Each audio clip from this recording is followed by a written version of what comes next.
অন্তর্বর্তীকালীন সরকার দায়িত্ব গ্রহণের পর থেকে তাদের আশেপাশে শেখ হাসিনার রেখে যাওয়া আওয়ামী প্রেতাত্মাদের ঘুরঘুর করতে দেখা যাচ্ছে। বাংলাদেশের তথাকথিত সুশীলদের কোনো অবদান ছিল না।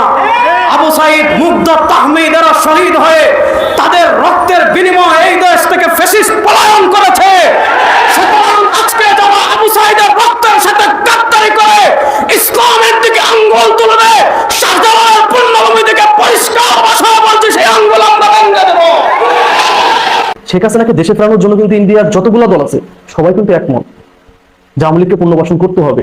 কারণ বাংলাদেশের সাথে কিন্তু ইন্ডিয়ার সম্পর্ক না, ইন্ডিয়ার সম্পর্ক হচ্ছে শুধু আওয়ামী লীগের। অন্তর্বর্তীকালীন সরকার দায়িত্ব গ্রহণের পর থেকে তাদের আশেপাশে শেখ হাসিনার রেখে যাওয়া আওয়ামী প্রেতাত্মাদের ঘুরঘুর করতে দেখা যাচ্ছে।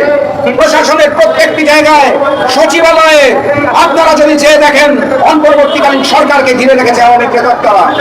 এখনো তাদের অপসারণ করা হচ্ছে না। নতুন নিয়োগের ক্ষেত্রে আওয়ামী প্রেতাত্মাদের নিয়োগ দেওয়া হচ্ছে।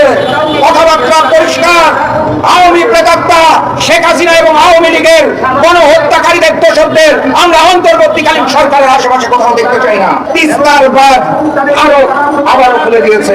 ছাত্র সমন্বয়কদের বলতে চাই, শুনেছি আপনারা কোটি কোটি টাকা নাকি ব্যাংকে জমা রেখেছেন, সেখান থেকে সুদ আসবে, আসুক।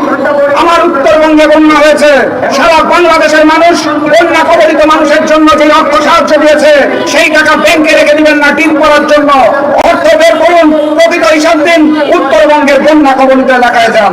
অন্তর্বর্তীকালীন সরকার এই গণঅভ্যুত্থানকে জাতিসংঘের মঞ্চে শুধুমাত্র ছাত্রদের গণঅভ্যুত্থান করে ওখান থেকে এক নতুন বৈষম্যের জন্ম দিয়েছেন।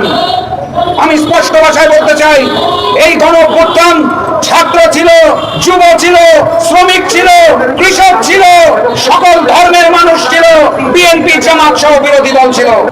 আমরা পরিষ্কার ভাষায় বলছি এবং সব জায়গায় জোর গলায় বলছি, এই ফ্যাসিস্ট আওয়ামী লীগের পতনের আন্দোলনে বাংলাদেশের শাহবাগীদের কোনো অবদান ছিল না, বাংলাদেশের বামদের কোনো অবদান ছিল না, বাংলাদেশের রামদের কোনো অবদান ছিল না, বাংলাদেশের তথাকথিত সুশীলদের কোনো অবদান ছিল না।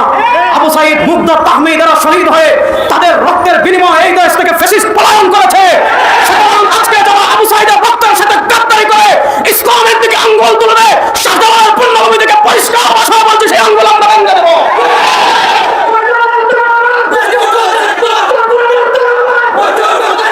আমি একটা কথা বলি, ভালো করে শুনেন। ফ্যাসিস্ট আওয়ামী লীগ বাংলাদেশের সবচেয়ে বড় যে ক্ষতি করেছিল, তারা এই বাংলাদেশের রাম সংস্কৃতি চালু করার জন্য, তারা এই বাংলাদেশে ভারতের আধিপত্যবাদ চালু করার জন্য, এই দেশকে সিকিম, ভুটান বানানোর জন্য, এদেশের স্বাধীনতা, এদেশের মানচিত্র ভারতের হাতে তুলে দেওয়ার জন্য সবচেয়ে বড় যে ষড়যন্ত্র তারা করেছিল, আমাদের শিক্ষা ব্যবস্থাকে ধ্বংস করে, আমাদের শিক্ষা কারিকুলাম ধ্বংস করে ভারতীয় হিন্দুয়ানি শিক্ষা ব্যবস্থা চালু করেছিল। আমরা আওয়ামী লীগ, ফ্যাসিস্ট আওয়ামী লীগের আমলে আমরা প্রতিবাদ করেছিলাম। আপনারা জানেন, আমাদের ওলামা মাশায়েখের সম্মেলনে আমাদের আসিফ মাহতাব স্যার পাতা ছিঁড়ে ফেলেছিলেন, যার কারণে সারা বাংলাদেশে আগুন জ্বলে উঠেছিল। শরীফার গল্প ফ্যাসিস্ট আওয়ামী লীগ বাদ দিতে বাধ্য হয়েছিল। আমরা বড় দুঃখ এবং পরিতাপ নিয়ে বলছি, ফ্যাসিস্ট আওয়ামী লীগের পতনের পর বাংলাদেশের যিনি শিক্ষা বিষয়ক উপদেষ্টা হয়েছেন, আমরা প্রতিনিধি দল তার সাথে দেখা করেছিলাম, বারবার তার সাথে মিটিং করেছি, লম্বা কথা বলেছি। আমরা সমন্বয়কদের সাথে বসেছিলাম, আজকে যাকে মাস্টার মাইন্ড বলা হয়েছে তার সাথেও বসেছিলাম। শায়খে চরমনাইও ছিলেন, শায়খে চরমনাইয়ের নেতৃত্বে আমরা বসেছিলাম। আমরা সেদিন সুস্পষ্ট ভাষায় দাবি করেছি, আমরা সমন্বয়কদেরকে জানিয়েছি, আমরা মন্ত্রণালয়ে জানিয়েছি, আমরা টিএনসিবি, আমরা এনসিবিতেও জানিয়েছি, সব জায়গায় আমরা জানিয়েছি যে ফ্যাসিস্ট আওয়ামী লীগ ইসলাম বিধ্বংসী যে শিক্ষা সিলেবাস চালু করেছিল, ওই 2021 শিক্ষা কারিকুলাম বাতিল করে পূর্বের যে কোনো শিক্ষা সিলেবাসে ফিরে যেতে হবে। শিক্ষামন্ত্রী আমাদেরকে আশ্বস্ত করেছিলেন, তিনি আমাদেরকে গেজেট দেখিয়েছিলেন যে 2021 শিক্ষা কারিকুলাম বাতিল করা হয়েছে, 2012তে ফিরে যাওয়া হবে। আমরা বলেছিলাম ভারতে বিবর্তনবাদ ছিল, আরো কিছু বিষয় ছিল, সেগুলো সংস্কার করতে হবে। তারা আমাদেরকে দাবি আশ্বস্ত করেছিলেন সংস্কার করবেন, কিন্তু আমরা দেখেছি অন্তর্বর্তীকালীন সরকার আবু সাইদের রক্তের উপর ক্ষমতা এসেছে, অন্তর্বর্তীকালীন সরকার মুগ্ধর রক্তের উপর ক্ষমতা এসেছে, কিন্তু আমরা দেখেছি তারা ক্ষমতা এসে যত কমিশন গঠন করেছে সব জায়গায় ইসলামপন্থী মুসলমানদেরকে তারা বঞ্চিত করেছে।